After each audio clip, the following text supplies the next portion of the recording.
Bonjour et bienvenue à notre cours sur la Tefila. Aujourd'hui, le jour d'étude est dédié Leilou Nishmat Aïcha Batrana par notre amie Muriel Kourchia.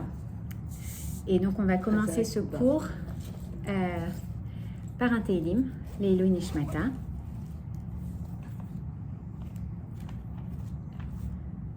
C'est quoi, on va faire le Mizmor Letoda puisqu'on l'a fait la dernière fois. Hop, comme ça on enchaîne. Kouf. Mizmor Letoda, Ariou l'Adonai kol haaretz, Ifdu et Adonai besimcha bo lefanav birnana. Dei ki Adonai hu Elohim, hu asanu velo anachnu amo vetzon marito. Bou she'arav betoda chatzrotav bithila, odu lo barechu shemo ki tov Adonai leolam chasdo ve'ador ve'ador emunato. Ok.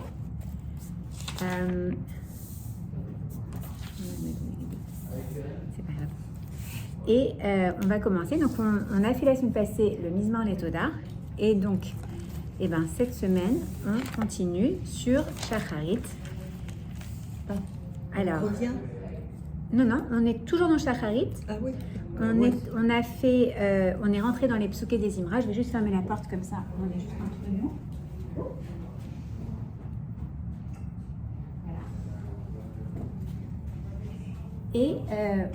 Et donc on a fait le Baruch She'amar, le Mizmor Letoda, on a vu ce que c'était que le Psuké des Imra, et maintenant on va faire le Ashrei Yoshvei Vetera.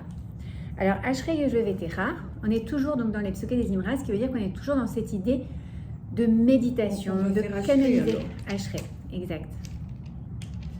Alors on est toujours dans cette idée qu'on est en train de se déconnecter du monde environnant pour se connecter à Kadosh Baruch Hu. Baruch Adonai Eloheinu melech haolam she'akol bidbaro. Amen. Je réveille la bonté d'Akadosh Baruch Hu. Comment est-ce qu'on fait ça? On a dit à travers d'abord le Baruch She'amar qui nous explique exactement qui est Akadosh Baruch Hu, et ensuite toute une série de psaumes qui vont en fait élever, nous connecter, parce que les Télim du roi David, ils ont ce pouvoir incroyable de nous connecter à Kadosh Baruch Hu d'une manière unique. Il n'y a pas comme les Télim. Et c'est pas pour rien que c'est vraiment notre petit... D'ailleurs, celui-là, je n'arrive pas à le changer dans un état. Oui, grâce à Dieu. C'est juste que j'ai mis mon cœur. J'ai pas du tout envie de... Mais c'est vrai qu'il est bien habillé, Dieu bénisse. En tout cas, c'est vrai que dès qu'on a quelque chose, on se connecte à Kadosh Baruch Hu. Il y en a qui prennent le téléphone pour appeler leur papa. Et ben nous, c'est notre téléphone pour appeler notre papa. Donc c'est pareil. Vraiment, on a vraiment ce Télim qui nous connecte à lui et d'une manière unique. Chaque mot a été placé, a été écrit, a été chanté dans le but de nous connecter. Et d'ailleurs, on se souvient que au Beth Amikdash, les Lévi'im, ils chantaient les psaumes de David, ils jouaient des musiques qui sont orchestrées d'une manière très particulière, et on se souvient bien sûr que la musique, c'est quelque chose qui vraiment connecte d'une manière hyper puissante. C'est un pouvoir spirituel hors du commun. Et c'est d'ailleurs pour ça qu'on fait attention aux musiques qu'on écoute, parce qu'elles nous connectent à l'origine de l'écriture, de la composition. Donc par exemple, quand on écoute, je sais pas, quelqu'un qui va, on va dire par exemple Ishaï Ribo, d'accord, qui écrit peut-être une jolie mélodie. En général, je sais pas s'il écrit ses paroles ou pas, mais ok, alors ça va nous élever. Pourquoi? Parce que c'est un homme qui a une âme très particulière, qui chante pour Akadosh Baruch Hu.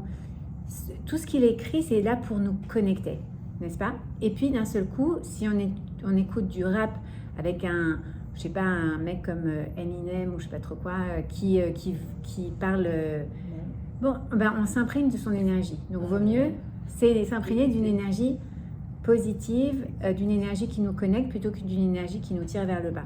La musique, elle parle à notre neshama d'une manière incroyable. Et d'ailleurs, on peut parfois écouter une mélodie de musique classique, même si on ne connaît pas du tout la musique classique, on peut être ému aux larmes quand on s'en laisse porter. Donc c'est vraiment important de se rendre compte que ces psukés des Imra, ils sont chantés normalement, et les Télim sont chantés normalement. Ils sont écrits quand le roi David a écrit les Télim, mais il les a composés il a donné des indications musicales.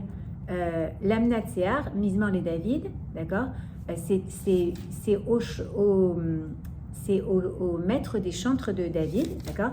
Donc il leur explique avec quelle harpe jouer, avec quel cymbale faire les choses. Exactement, c'est un chef d'orchestre, exactement. Alors, par exemple, je crois que c'est le 9, où il dit, voilà, l'Amnatséar, Binginot al-Hashminit. Il prend il a joué avec la harpe à 8 cordes, d'accord. Donc il y a des indications musicales. Pourquoi? Parce que la musique, elle nous connecte, d'accord. La musique, oui, la musique. Voilà. Mais la musique, c'est vraiment quelque chose qui nous connecte.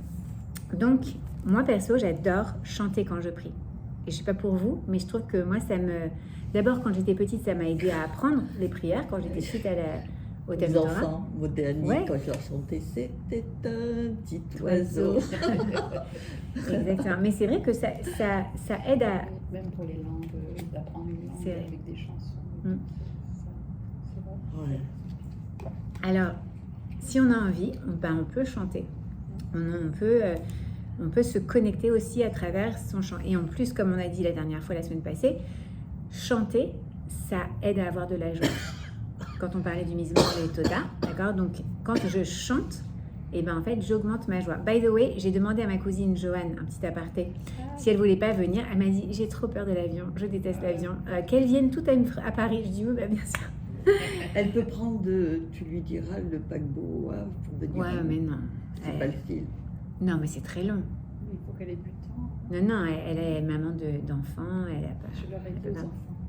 Mais c'est très sympa. Elle avait laissé, qu'elle avait fait, alors ma belle-fille Sarah, belle-fille Sarah, Rico. Oui, mais Ouais, c'est ouais, incroyable. c'est C'est la première fois que j'entendais ça. Ouais, elle est vraiment trop sympa. Bon, peut-être elle nous fera un zoom. Je sais pas, je vais lui demander. En tout cas, donc là on part. Là c'est un mélange. Donc le Ashrei Yoshvé, en fait c'est un mélange de plusieurs Teilim. Il y a un passouk du Teilim 84, ensuite le Teilim 144, ensuite le Teilim 145. D'accord. Et à la fin, Teilim 115. En fait, ce sont que des chapitres de Teilim différents qui ont été combinés, pas du tout par hasard, qui ont été combinés pour nous amener encore une fois à nous connecter à Kadosh Baruch Hu. Alors, on commence le Ashrei Yoshvé Vetecha. Digne de louange ceux qui sont assis dans ta maison. Alors, ça veut dire quoi être assis dans la maison d'Akadosh Baruch Hu? Rana. Se sentir comme chez soi, de sentir Hachem de partout, se sentir chez soi. Ouais. Noël, ça t'inspire quoi d'être assis dans la maison d'Hachem? D'être privilégié. D'être privilégié.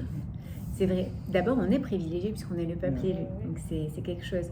On est entre guillemets, on fait partie des meubles. Quand on est assis dans la maison d'Hachem, on fait partie des meubles. On est des habitués, entre guillemets. Être assis, aussi, on dit ceux qui sont assis, c'est souvent une yeshiva, même si ceux qui sont assis, c'est ceux qui étudient aussi. Donc, qui étudient la Torah. Ok. Et puis, il y a autre chose, c'est que quand on se rappelle que notre but, le but d'Akadosh Baruch Hu, c'est en créant ce monde, c'était de faire une dira betartonim, donc de nous inviter à ce que nous lui fassions une demeure parmi ce monde bas. Ça veut dire que finalement, ceux qui sont assis avec lui dans sa maison, c'est qui lui ont créé sa demeure et qui sont assis avec lui. Ils sont avec lui. Il est là d'ailleurs. Il est là. Ok? Ouais, exact.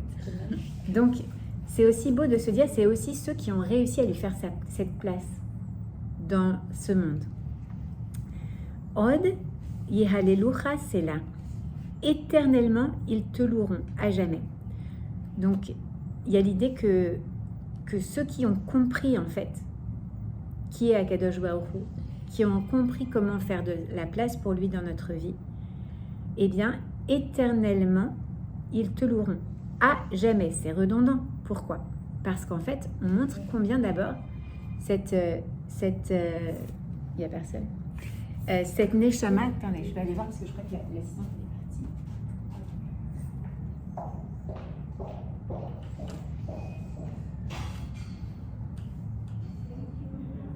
Oui, le peuple élu, mais on a plus de devoirs que d'avantages. Hein. C'est ce que je dis à certaines personnes qui disent le peuple élu. Alors, on est dans le Ashrei Yoshvei Vetera et on est en train de dire, donc il y a cette idée d'éternité. Pourquoi? Parce que ceux qui se sont assis avec Hachem, ceux qui étudient la Torah, ceux qui sont assis avec Dieu, donc qui ont fait de la place à Dieu dans leur vie et qui résident avec lui, qui s'asseyent avec lui. S'asseoir, c'est pas rien. Je m'assois avec toi, c'est je te fais du temps. Je te dédie de mon temps aussi. Donc, tu es assis avec Akadosh Baruch Hu, d'accord? Ça veut dire que tu dédies ton temps à lui. Tu prends conscience de sa présence, tu prends conscience de qui il est. Tu fais de la place dans ta vie pour lui. Alors, en fait, tu deviens éternel. Si on se souvient, il y a un enseignement, enfin, je ne sais pas si je vous l'ai partagé d'ailleurs, mais il y a un très bel enseignement chassidique qui nous enseigne que l'âme, elle est éternelle, d'accord? Limité. Et il explique, il y avait un rav qui expliquait, j'arrive pas à me souvenir lequel des rabbis, expliquait que lorsque dans ce monde, on apprend la Torah et on apprécie la Torah, d'accord? Et bien en fait, qu'est-ce que ça veut dire qu'on va avoir un bon Olam Haba? Ça veut dire qu'en fait, on va apprécier le monde d'après. Pourquoi? Parce qu'on a compris ce qui est bon. Celui qui, dans ce monde, ne profite que des plaisirs physiques et qui, du coup, ne s'intéresse pas au spirituel, dans le monde de la spiritualité, le pauvre, il va être au Gehinam. Il va être paumé, il va être perdu, il va rien comprendre. Il va être sans capacité de comprendre. Or, la Torah, elle n'est pas que là-haut, elle est ici, c'est ici qu'on l'apprend, c'est ici qu'on la comprend, qu'on la prend avec nous. Donc, quand on s'assoit dans ce monde et qu'on prend Hachem, qu'on s'assoit avec Hachem, qu'on aime Hachem, qu'on fait de la place pour lui dans sa vie, dans notre vie, finalement, d'abord, on donne à notre séjour dans ce monde une direction particulière, d'accord? Un purpose, comment est-ce qu'on dit en français? Un meaning, Un sens. Un sens, merci beaucoup, un sens. Et en plus, ça donne du sens même à l'éternité. C'est-à-dire que d'un seul coup, on se raccroche à ce côté de nous qui est notre Neshama. Et du coup, pour l'éternité, on a ça. Pour l'éternité, on pourra louer Dieu. Puisqu'on sera accroché à ça. Ok? Et Ashrei Ha'am Shekachalo. Digne de louange est le peuple dont c'est ainsi pour lui. Donc, ce peuple-là dont nous faisons partie, Baruch Hashem, d'accord? Eh bien, puisque c'est comme ça pour lui, alors on est digne de louange, nous-mêmes, ok? Ashrei Ha'am chez Hashem Elokav. Ça va? Tu veux de l'eau? T'es bien? Digne de louange est le peuple dont l'Éternel est son Dieu. Donc, c'est de nous dont on parle là. Hein. C'est de Am Israël. C'est de Am Israël, mais qui a réalisé que tu t'es accroché à Dieu. Tu as réalisé... Cette semaine, j'avais une discussion avec une dame. On boit de l'eau. Ouais. J'avais une discussion avec une dame qui m'a contactée parce que elle a un ami juif qui est depuis 2 ans avec une non-juive et il lui a annoncé « je vais me marier avec elle ». Et elle lui a dit « écoute, t'es pas religieux, mais quand même, tu vas pas te marier avec une non-juive ». Il a dit « non, mais elle va se convertir ». Et donc, elle m'appelle en me disant « est-ce que tu sais qu'est-ce qu'il faut faire pour se convertir ici, machin, est-ce que tu peux donner des cours à cette fille, etc. » Je lui ai envoyé vers les bonnes personnes, mais après, on a eu toute une discussion. Et donc, elle me dit « mais on a eu toute une discussion sur le fait d'être juif, d'être né juif, ou de choisir de devenir juif. Et en quoi ça impacte ton service, en fait, à Dieu. Et je dis, mais c'est vrai que c'est plus difficile pour quelqu'un qui est né juif de se rendre compte de son attachement à Dieu et que c'est un choix à chaque instant d'accomplir sa mission de juif. Quand tu es né dedans, tu le prends pour acquis. quand tu as eu le choix de choisir de tout ton cœur, je parle d'un tzedek, d'une personne convertie sincèrement, c'est un choix par amour. C'est une volonté de servir Dieu et de faire partie de ce peuple parce que, en réalité, cette personne-là, et c'est ce que je disais qu'elle devrait dire à la copine de ce monsieur, qu'en réalité, tu sais que tu n'as pas besoin d'être juive pour servir Dieu si c'est vraiment ce que tu veux. Tu peux être une bat noire et servir Dieu et faire les choses très bien telles que tu es. Si tu rentres dans le peuple d'Israël pour être, entre guillemets, une juive pas pratiquante, ne rentre pas. Soit à la...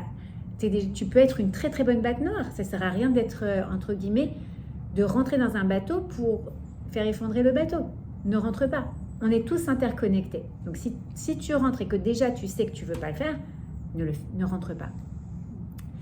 Et donc on avait cette réflexion. Pourquoi? Parce qu'en fait, c'est celui qui est dans le peuple d'Israël et qui reconnaît Hachem, qui le prend pour Dieu. C'est-à-dire que, est-ce qu'on a conscience aujourd'hui, on a oublié ce que c'était qu'un roi, ne serait-ce que ça. Peut-être les Marocains qui sont nés au Maroc, ils ont une idée de ce que c'est qu'un roi parce qu'ils ont vu un roi. Mais nous qui sommes nés en France, où la République, en plus aujourd'hui, ne respecte même pas le président de la République, d'accord? C'est très difficile d'avoir une idée de ce que c'est qu'un roi, le respect qu'on a pour un roi. Et nous, on parle du roi des rois, Dieu Akadosh Baruch Hu. Mais celui qui a conscience de ce que c'est qu'Hachem, celui qui le prend pour Dieu, alors celui-là, il est digne de louange. C'est-à-dire que on parle, parce que c'est bizarre, pourquoi Ashrei Ha'am Shekachalo? Pourquoi est-ce qu'il nous dit deux fois Ashrei Ha'am She Hachem Elokav? Celui pour qui c'est ça, c'est-à-dire celui qui s'assoit dans la maison d'Hachem, alors ce peuple-là, il est digne de louange. Mais pas seulement. Celui qui est digne de louange, c'est aussi le peuple qui prend Hachem pour Dieu. Alors ça veut dire quoi? C'est pas la même chose? Non, est-ce que tu as compris qui c'est Dieu?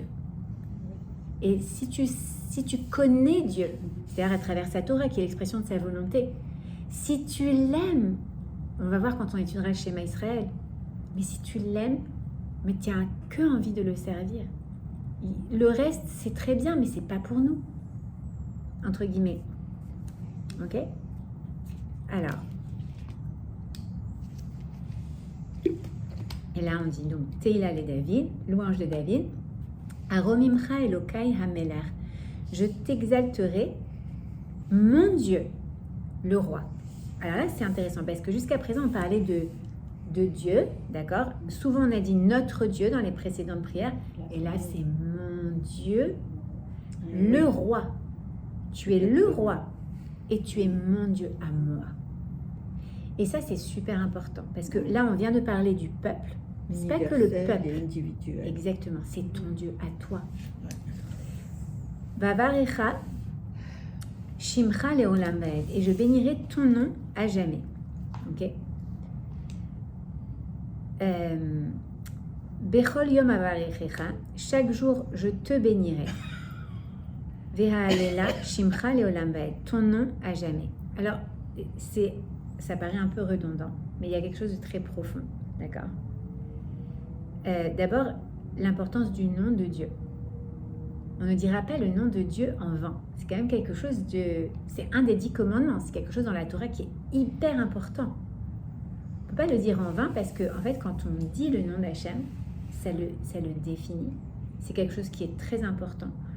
On perd la notion qu'un mot est important, mais en réalité, c'est très important. Et le nom de quelqu'un, c'est quelque chose d'extrêmement important. C'est ce qui le connecte à sa source. Par exemple, quand on a des enfants, d'accord, et qu'on choisit un nom pour un enfant, par exemple, c'est quelque chose qui est... On dit, les parents, ils ont une névoie à ce moment-là, ils reçoivent par prophétie le nom de l'enfant qui correspond à la neshama qu'il a reçue. Mais c'est super important, un nom. Il faut vachement réfléchir avant de choisir un nom. Parce que ça impacte la personne, vraiment. Et quand on veut, par exemple, on fait des télim pour ses enfants, pour qu'ils grandissent bien, pour qu'ils soient protégés, pour qu'ils soient, que j'aime les bénisse, qu'ils soient en bonne santé, et qui s'appellent, je sais pas, par exemple, moi, tous mes enfants ont 2 prénoms, d'accord? Alors du coup, il faut les appeler au moins une fois par jour par les 2 prénoms. C'est important. Parce que c'est comme ça qu'on éveille la neshama. Si quelqu'un est endormi, d'accord, qu'est-ce que tu vas faire pour le réveiller? Rana, Rana, hop, ça te réveille. Quand on appelle la neshama, c'est pas juste, par exemple, voilà, j'en ai un qui s'appelle Etan Yeshua. Alors, la plupart du temps, on l'appelle Etan. Mais quelques fois dans la journée, je vais l'appeler Etan Yeshua. Pourquoi? Parce que je veux que sa neshama, elle se réveille. C'est important. Quand je prie pour les enfants, je leur donne les 2 noms. Mais pendant la journée, vous pouvez également. Ah oui? Au moins une fois par jour, appelez-les comme ça. Ça réveille, ça nous réveille, ça réveille la neshama en nous. Et qu'on nous appelle comme ça aussi. Quand Hana m'a connue, on m'appelait Anouk. Et c'est mon prénom français, mais mon prénom hébraïque, c'est Esther. Et j'avais des problèmes pour garder des bébés. Et Rabbi David un jour m'a dit, mais Esther Batsara, mais quelqu'un t'appelle Esther? Je dis, non, d'ailleurs je crois qu'il me voyait. Et je lui dis, non, personne ne m'appelle Esther. Il m'a dit, ben, c'est comme une mauvaise direction. Il m'a dit, tu me donnes un email, mais c'est pas le bon email, c'est pas la bonne direction. Ça va pas au bon endroit. Et du coup, à l'époque, j'ai demandé à mes amis proches, j'ai envoyé un email où j'ai versé mon cœur et j'ai demandé, voilà, ma neshama, c'est Esther Batsara. Est-ce que ça vous embête de m'appeler Esther? Il y en a qui ont dit, non, c'est trop compliqué, je comprends, c'est pas facile de changer de truc. Et bon, grâce à Dieu. Ouais, au fur et à mesure, à force Ouais. de... Mais, et puis, il y a beaucoup de gens qui m'ont connue que sous le nom Esther, qui ne me connaissaient pas sous le nom Anouk. Voilà, exactement. Beaucoup de... Après, c'était il y a 18 ans. Donc, c'était il y a 18 ans que j'ai fait ça. Donc, j'étais enceinte. J'arrivais pas à tomber enceinte de Ellie, qui fait 17 ans maintenant. Donc, voilà. Ton jumeau, Zainadar. Cet Adar. Ouais. Alors, voilà. Du coup, combien le nom, c'est important. Je louerai ton nom à jamais. Je bénirai ton nom. Ça veut dire quoi, bénir le nom d'Hachem aussi? C'est bizarre, comment est-ce qu'on bénit le nom? Audacieux. Audacieux. Mais en fait, c'est quoi bénir? C'est le faire rentrer dans notre vie, en fait. Le faire entrer dans notre vie. Le reconnaître. Le Ça veut dire reconnaître. C'est aussi brecha, c'est la source. Donc, c'est refaire monter à sa source. C'est que quand j'utilise ce nom, je l'utilise pas pour rien. Je l'utilise parce que je vais dire le nom d'Hachem quand je fais une bracha, quand je suis en train d'élever le matériel spirituel. De la même manière avec le nom d'Akadosh Baruch Hu. En fait, je l'élève. Okay? Et j'ai ce pouvoir, moi, en tant qu'être humain, en tant que juif, on a ce pouvoir d'élever et de donner de la force à Akadosh Baruch Hu. C'est un truc. Un jour, on étudiera le Nefesh HaChaim ensemble, Bezrat Shem Bli Neder. Mais vraiment, vraiment, c'est hallucinant de comprendre que nous, lorsqu'on fait des mitzvot, et lorsqu'on a la kavana, l'intention de faire quelque chose, on donne, on renforce Hachem. Mais c'est fou! C'est fou, non? Oui. Alors, donc en fait, on renforce la grandeur de son nom quand on le bénit. C'est extraordinaire. Ok. Gadol Hachem ou Mehulal Meod. Grand est Hachem et il est très loué. D'accord? Velik Dulato en Cheker. Et sa grandeur ne peut pas être atteinte par une recherche. D'accord? Alors ça veut dire que c'est asymptotique, c'est parabolique, il est éternel, il est infini. On ne peut même pas chercher à aller l'atteindre. Il est tellement grand. Il est en dehors de ce concept de temps et d'espace. Totalement en dehors. Et donc, on ne peut pas espérer l'atteindre. Hachem is everywhere. Exactement. Les enfants. Exactement. Ouais. C'est vrai. C'est vrai. Dor les dor, Ishabar Marasera. D'une génération à l'autre, tu veux un thé peut-être? Un truc chaud? Non? Quelque chose Un de peu la tête chaud. en arrière, un peu la tête en arrière. Je sais. désolée. Non, pas du tout, c'est pour toi. Non, on t'en veut beaucoup. Hein. Une génération à l'autre louera tes œuvres. Alors, c'est ce qu'on fait. Chaque génération, et on apprend, on transmet. De louer, c'est quoi les œuvres? Les œuvres, c'est le monde, c'est tout ce qu'on a. D'accord? Tout est la création d'Akadosh Baruch Hu. Même, on est en voiture à Miami. C'est tellement beau, Miami. Mais moi, je sais qu'il y a tous les jours... Mais on est avec nos enfants, on est avec nos petits-enfants. Marabou, Marasera, Hachem. C'est tellement beau ta création, Akadosh Baruch. C'est tellement beau. Regardez, franchement, d'ailleurs, c'est difficile d'imaginer faire ce cours autre part. Mais c'est tellement joli de voir comme ça ce... Ça me fait, ce que tu viens de dire, tu me fais penser à la prière du berger. C'est la prière du cœur. Il ne savait pas prier. Et à chaque fois, il disait à Kadosh Baruch, oh, quelle est belle ta création. Tu sais, quand je viendrai, je te garderai tes moutons. C'est beau. Ouais, elle est magnifique, cette prière. En fait, c'est la prière du cœur. Ouais, c'est vrai. Et c'est celle que aussi on a besoin de ça.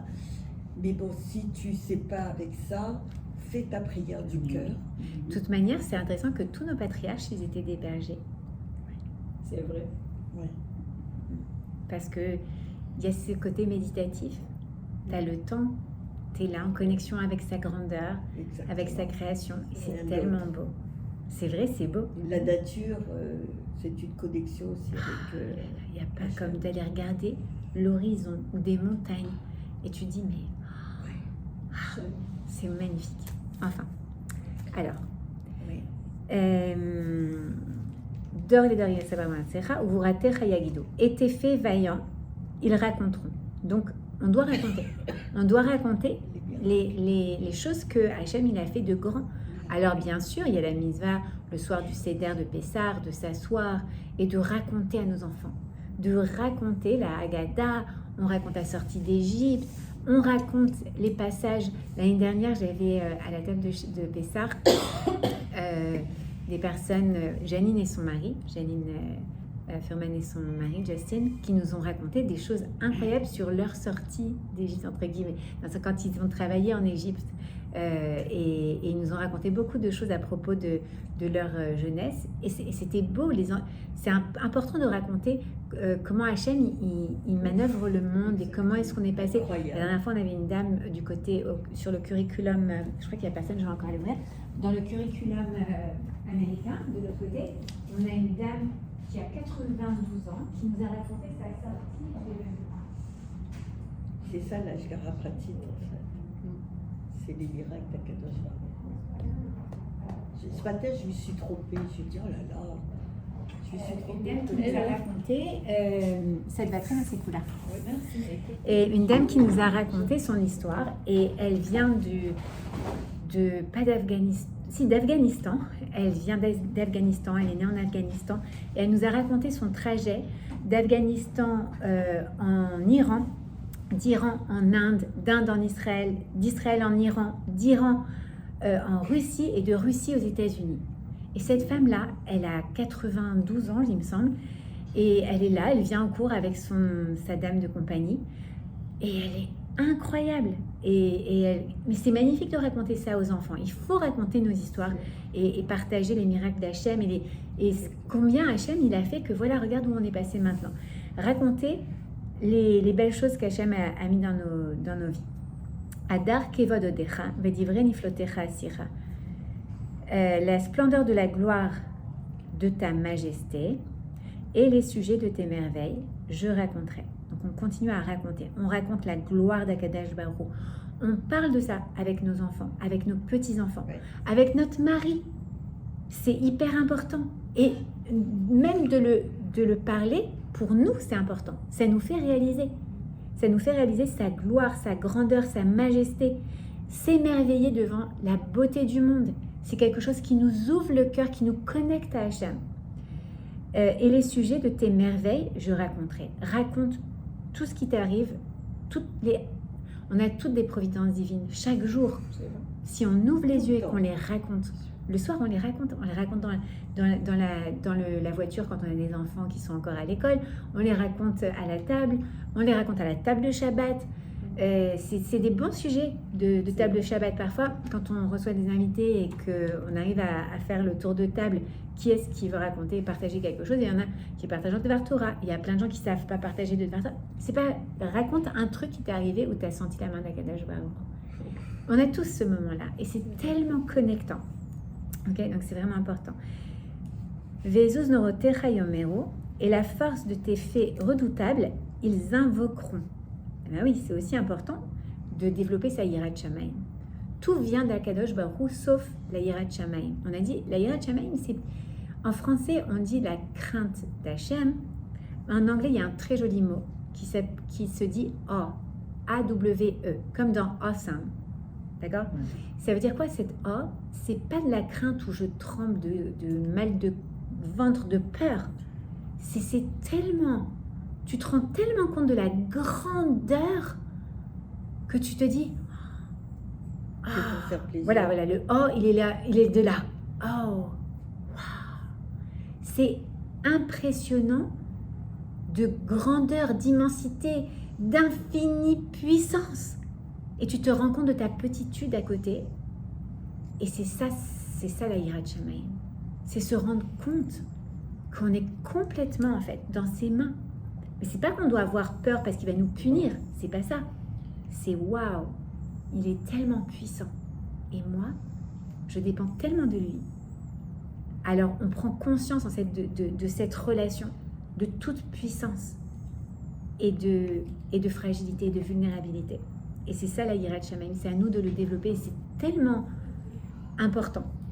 De la même manière que on ne doit pas avoir peur, on peut avoir du respect, de la crainte pour son père, pour sa mère, mais c'est pas qu'on a peur de la fesser, c'est juste qu'on se rend compte combien ils nous ont donné. On se rend compte qu'on leur doit tellement tout à nos parents que du coup, ça implique du respect et une forme de genre un plus petit niveau. Ouais. De regarde qu'ils ont. Franchement, je serais rien sans eux. Voilà. Ugdulatecha asaperena. Et ta grandeur, je raconterai toute ta grandeur. Ok. Donc là, on voit vraiment. On est en train de prendre conscience à travers ces psaumes que il faut qu'on développe cette relation. Le Psuké des Imra, c'est vraiment ce moment où je me connecte totalement. On a vu le Baruch Shamar, le Mizmor Letoda, et là le Ashri Yevetecha, c'est vraiment, je vais te louer Hachem. Chaque mot que je vais dire, chaque parole qui va sortir de ma bouche, je vais te louer. Je t'aime. Et je vois ta grandeur, et je vois tes miracles, et je me connecte entièrement à toi. Ok? Il nous reste encore 5 minutes. Zecher Rav Tuvecha Yabiru. Le souvenir de l'abondance de ton bien, ils proclameront, d'accord? Ils proclameront. C'est-à-dire qu'on doit se souvenir de tout le bien qu'il nous a fait. Donc il faut aussi le noter, le bien qu'il nous a fait. Et ça, on parle du passé. Donc regarde un passé, regarde tout ce qu'Hachem t'a fait de bon. Bien sûr qu'il y a des galères, mais au final, quand tu te retournes, très souvent, vers ton passé, tu te rends compte, mais même les moments que j'ai considérés des galères, regarde tout ce que ça m'a apporté. C'est fou. C'est fou ce que j'ai grandi à travers ça. J'aurais jamais eu ci si j'avais pas eu ça.